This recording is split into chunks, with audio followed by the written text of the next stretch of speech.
할렐루야. 네, 오늘 이 밤에도 하나님을 만나기 위해서 이 자리에 나온 여러분 한 분 한 분들을 주님의 이름으로 사랑하고 축복합니다. 우리 옆에 있는 분들에게 이렇게 한번 고백합시다. 성령님으로 충분히 채워지는 은혜가 있기를 소망합니다. 시작. 성령님으로 충분히 채워지는 은혜가 있기를 소망합니다. 그리고 또 한 번 더 이렇게 고백합시다. 옆에 우리 분들을 보시면서 내 자신이 비워질 때 하나님으로 채워주십니다. 시작. 내 자신이 비워질 때 하나님으로 채워주십니다. 아멘. 네, 오늘 우리가 함께 읽은 말씀은요, 열왕기하 4장 1절에서 7절 말씀인데요. 남편을 여인 이 한 여인이 깊은 절망에 빠져 있는 것을 오늘 말씀에서 우리가 볼 수 있습니다. 절망에 빠져 있는 이 여인은 선지자 엘리사를 찾아옵니다. 그녀가 엘리사를 찾아온 이유는 그녀의 남편은 엘리사의 제자 중에 한 사람이었지만 세상을 떠났고 또 남겨진 두 아들마저 빚 때문에 종으로 팔려갈 위험에 처했기 때문이죠. 통장에 잔고도 없고 또 식량 창고도 텅 비어버린 경제적으로나 정신적으로나 너무나 힘든 상황에 있었습니다. 그래서 누구에게도 또 도움의 손길을 내밀 수도 없는 이런 절박한 상황에 놓인 이 슬픔에 찬 여인이었습니다. 그런데 그 모든 것이 비어있던 그녀의 삶에요, 엘리사를 통해서 하나님의 구원이 임하게 됩니다. 하나님으로 가득 채워지는 구원의 삶이 시작이 된 것이죠. 오늘 이 밤에 이곳에 나온 저와 여러분들도 하나님의 구원의 삶으로 채워지기를 소망합니다. 그렇다면 하나님으로 채워지는 이 구원의 삶이 되기 위해서 우리는 어떻게 살아가야 하는지 오늘 말씀을 통해서 깨닫기를 원하는데요. 오늘 본문 말씀 1절을 우리가 다 함께 읽어봅시다. 시작. 선지자의 제자들의 아내 중에 한 여인이 엘리사에게 부르짖어 이르되 당신의 종 나의 남편이 이미 죽었는데 당신의 종이 여호와를 경외한 줄은 당신이 아시는 바니이다. 이제 빚준 사람이 와서 나의 두 아이를 데려가 그의 종을 삼고자 하나이다 하니. 하나님의 채우심을 경험하는 첫 번째 삶은요, 바로 하나님께 부르짖는 것입니다. 뭐라고요? 하나님께 부르짖는 것입니다. 우리 1절 말씀에 부르짖어라는 표현이 나오죠. 이 단어는 히브리어 원어로 보면요, 차크라고 합니다. 이 뜻은 천둥처럼 소리가 나다, 커다란 고통 가운데 도움을 요청하며 부르짖는다, 몹시 흥분하여 절규하다 라는 이런 강력한 의미를 담고 있습니다. 우리 출애굽기 3장 7절에서 보면요, 애굽에서 종살이하던 이스라엘 백성들이 하나님께 부르짖었다라는 그 표현과 똑같은 부르짖음의 단어입니다. 그런 것처럼 이 여인은요, 천둥처럼 감당할 수 없는 그 고통 속에서, 그 극심한 상황 속에서 절규하고 있었다라는 것입니다. 그리고 그 소리를 엘리사가 들었습니다. 사랑하는 여러분, 오늘 금요기도에 나오신 여러분의 심정은 어떠한 심정이십니까?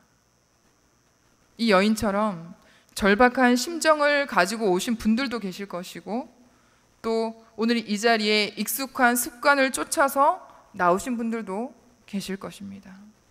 어떤 모습이든 다 괜찮습니다. 중요한 것은요, 하나님께 부르짖는 우리의 간절함입니다.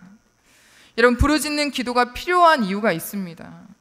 우리 한국교회가 어느 순간부터 이 부르짖는 기도가 많이 잦아든 것 같습니다.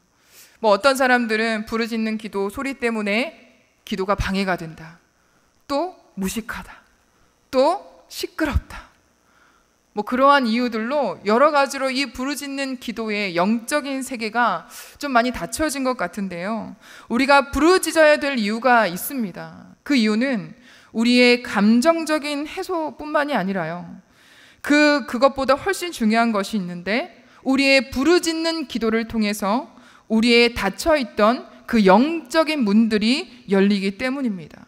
그 영적인 문을 여는 강력한 열쇠가 바로 부르짖는 기도인 줄 믿습니다. 우리 예레미야 33장 3절의 말씀을 우리가 다 아는 말씀이지만 함께 읽어보도록 하겠습니다. 시작. 너는 내게 부르짖으라.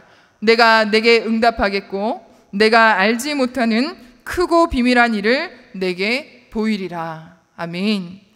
여러분, 오늘 이 시간에 우리의 부르짖는 기도를 통해서 우리의 기도에 응답하시는 하나님의 은혜와 또 하나님께서 우리에게 보여주시는 하늘의 크고 비밀한 일, 하늘의 영적인 문이 열리는 시간이 되기를 축복합니다.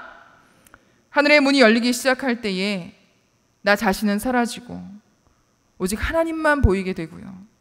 또 하나님의 뜻이, 하나님의 방법이, 하나님의 길이 우리에게 보여질 줄 믿습니다. 하나님의 채우심을 경험하는 두 번째는 과연 무엇일까요? 바로 순종함으로 움직이라는 것입니다. 우리 오늘 말씀 2절 3절을요 우리 다 함께 읽어보도록 하겠습니다. 시작. 엘리사가 그에게 이르되 내가 너를 위하여 어떻게 하랴? 내 집에 무엇이 있는지 내게 말하라. 그가 이르되 계집종의 집에 기름 한 그릇 외에는 아무것도 없나이다 하니 이르되 너는 밖에 나가서 모든 이웃에게 그릇을 빌리라. 빈 그릇을 빌리되 조금 빌리지 말고. 아멘. 엘리사는 묻습니다. 이 여인에게 내 집에 무엇이 있느냐라고 묻습니다. 그랬을 때에 이 여인이 기름이 한 그릇 남아 있다고 대답했습니다. 그런데 성경 원문의 표현은 조금 다르게 나와 있습니다. 이렇게 표현하고 있는데요. 한번 들어보십시오. 아무것도 없습니다. 기름 한 그릇 외에는. 여러분, 좀 다른 부분들이 좀 뭔가 이해가 되십니까? 여인의 이 성경에 우리가 개역 개정에 보면요, 기름 한 그릇 외에는 아무것도 없습니다 라고 하지만 우리 원어로 보면요, 아무것도 없습니다 라는 것이 먼저 나옵니다. 그리고 뒤에 기름 한 그릇 외에는 이라고 표현을 하고 있습니다. 이게 어떤 뉘앙스냐면 이 원문에 보면 아무것도 없다라고 처음에 생각을 했습니다. 그런데 곱씹어 생각해 보니 기름 한 그릇이 있다라는 것이 이 여인의 마음의 생각에 떠올랐던 것입니다. 이 여인은 처음에는 아무것도 없습니다라고 대답했지만 이 한 그릇 있다는 것, 이것이 기억이 났다라는 것이죠. 이 여인은 자신에게 그래서 성경에서 여러분, 기름은 무엇을 의미하죠? 종종 이 성령님을 상징하기도 합니다. 우리 로마서 8장 26절의 말씀인데요, 우리가 잘 아는 말씀이죠. 같이 함께 읽겠습니다. 시작. 성령께서 우리의 연약함을 도우시나니 우리가 마땅히 빌 바를 알지 못하나 오직 성령이 말할 수 없는 탄식으로 우리를 위하여 친히 간구하시느니라. 아멘. 여러분, 우리에게 아무것도 없다고 생각하지만 늘 우리에게는 누가 계십니까? 성령님이 계십니다. 우리가 연약할 때에 진정으로 우리를 도와주시는 분, 그분이 바로 성령님이십니다. 우리가 성령님께 기도할 때 우리가 어떻게 해야 할지, 무엇을 해야 할지 가르쳐 주실 것입니다. 이 여인도 기름 한 그릇이 있었고 엘리사의 명령대로 부끄럽지만, 자존심 상하지만 밖으로 나가서 이웃들에게 그릇을 빌려왔습니다. 자신의 처지에 대해서 도와달라고 부르짖은 다음에 그녀는 그냥 주저앉아 있지 않았습니다. 엘리사의 말대로, 명령대로 순종하여서 그릇을 빌리러 밖으로 나아갔죠. 그럴 때에 하나님의 역사가 시작되었던 것입니다. 여러분, 우리가 잘 아는 오병이의 기적도 한 아이의 그 도시락으로부터 시작이 되었고, 그리고 요단강도, 여호수아서 요단강도 그들이 건널 수 있었던 것은 그 제사장들이 한 발을 물에 담궜을 때에 비로소 하나님의 역사를 보았던 것입니다. 마찬가지로 이 여인이 순종하여서 이웃에게 그릇을 빌리러 나갔을 때, 그때 비로소 기적은 시작된 것입니다. 오늘 우리도 하나님께서 말씀하실 때에 우리가 순종하며 행동하는 믿음으로 나아가기를 축복합니다. 바로 그때 하나님의 채우심을 경험할 수 있는 것입니다. 마지막 세 번째는요, 하나님의 채우심을 경험하는 세 번째입니다. 바로 문을 닫고 기름을 붓는 것입니다. 오늘 본문 4절에서 6절의 말씀을 보면요, 엘리사가 여인에게 이 빈 그릇들을 가져와서 문을 닫고 그리고 그 안에 기름을 부으라고 지시합니다. 오늘 말씀에 문을 닫는다는 것은 무엇을 의미하고 있을까요? 우리 열왕기하 4장 21절, 23절에도요, 문을 닫는다는 표현이 나옵니다. 문을 닫는다는 것은 하나님과 우리 자신만의 은밀하고 그리고 깊은 교제가 필요함을 의미하고 있습니다. 우리 마태복음 6장 6절에도요, 예수님은 우리가 기도할 때에 골방에 들어가 문을 닫고 은밀한 중에 계신 아버지께 기도하라 라고 말씀하고 있습니다. 이 여인은 엘리사의 말대로 문을 닫고 그리고 빌려온 그릇들에 기름을 붓기 시작했습니다. 그런데도 놀랍게도 이 빌려온 그릇의 수만큼 이 기름이 가득 채워졌고 또 더 이상 빈 그릇이 없어지자 기름도 멈추었습니다. 이 여인이 그릇을 준비한 만큼 기름이 채워진 것이었죠. 그리고 그녀는 채워진 기름을 팔아서 빚을 갚고 그 두 아들을 살릴 수 있었습니다. 그리고 기름이 남아서 이 가정의 이 살림에 아주 큰 도움이 되었죠. 오늘 이 말씀을 통해서 하나님께서 우리에게 이렇게 말씀하십니다. 우리의 빈 그릇이 준비된 만큼 하나님께서 채우시겠다고 말씀하십니다. 꽉 찬 그릇에는 그 무엇도 채울 수가 없습니다. 우리 자신이 비워져 있어야 하나님의 채우심을 경험할 수 있는 것입니다. 하나님은 우리가 얼마나 많은 기름을 가지고 있는지를 묻지 않으십니다. 다만 우리가 얼마만큼 빈 그릇을 준비하고 있는지에 대해서 주목하실 뿐입니다. 아마 이 여인과 두 아들은요, 그때 더 크고 더 많은 그릇을 빌릴 걸 하고 후회하지 않았을까요? 저 같으면 굉장히 후회했을 것 같습니다. 아주 커다란 그릇을 빌려왔다면 기름이 계속해서 차고 넘쳤을 텐데 라는 그런 상상을요. 오늘 이 말씀을 듣는 우리는요, 아쉬움 없이 우리의 믿음의 그릇을 크게 준비해서 하나님이 마음껏 채우시도록 우리의 그릇을 준비하기를 바랍니다. 중요한 것은 그릇이 반드시 어떻게 해요? 비워져 있어야 됩니다. 말씀을 맺겠습니다.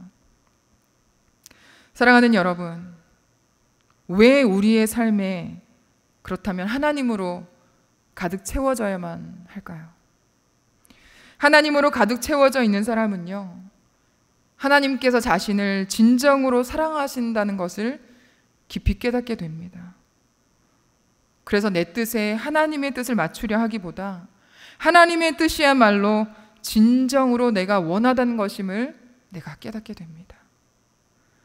우리 안에 있는 그 깊은 내면의 상처들이요, 우리가 하나님 앞에 기도함으로 치유가 되고 또 그 상처에서 해방이 되고 또 우리의 욕심에서 벗어나고 하나님의 사랑만으로도 우리의 자존감이 회복이 됩니다. 내 삶이 나의 중심에서 하나님 중심으로 삶이 바뀌게 되고요, 무엇보다 나의 삶의 목적이 나의 영광이 아니라 하나님의 영광으로 변화가 되는 것입니다. 하나님으로 채워진 인생은요, 가진 것이 많아서 행복한 것이 아니라 모든 것을 가지신 위대하신 하나님과 함께하기 때문에 진정으로 행복한 인생이 되는 것입니다. 하나님의 채우심은요, 우리 자신이 얼마만큼 비워져 있느냐에서부터 시작이 됩니다. 우리의 믿음의 그릇이 비워져 있어야 성령님의 기름 부으심으로 우리의 영혼을 온전히 채울 수 있습니다. 혹시 하나님과의 관계가 비어져 있는 것처럼 공허하고 외롭고 또 지금의 내 삶이 흑암에 있는 어둠 속에 있는 것 같은 그런 지옥 같은 삶을 살고 있다고 느끼는 분이 계십니까? 아니면 경제적인 어려움으로 인해서 가정의 물질이 비어 있어서 고통 가운데 있는 분이 혹시 이 자리에 계십니까? 또한 관계의 어려움으로 인해서 상처받고 억울하고 내 삶의 기쁨과 감사가 사라져 있는 그런 텅 빈 마음을 가진 혹시 그런 분들이 여기에 계십니까? 그렇다면 오늘 말씀의 이 여인처럼 하나님께 간절히 부르짖으시기를 바랍니다. 기도할 때 주시는 하나님의 음성에 순종하고요, 우리의 절망 가운데 가만히 주저앉아 있지 말고 하나님의 음성에 순종하면서 밖으로 나아가서 하나님의 말씀에 명령에 순종하여 행동하는 믿음으로 담대하게 나아갈 수 있기를 축복합니다. 그리고 성령님의 도우심을 얻기 위해서 세상의 물질과 사람에게서 눈과 귀와 입을 닫고 오직 하나님께만 우리의 모든 것을 열어서 집중하시기를 바랍니다. 그리하여서 내 마음의 한자리, 그 중심 가장 깊은 곳에서 우리 주님만 채워지도록, 그래서 우리의 삶의 기쁨이 온전히 회복되어지는 역사가 있게 되기를 주님의 이름으로 축원합니다.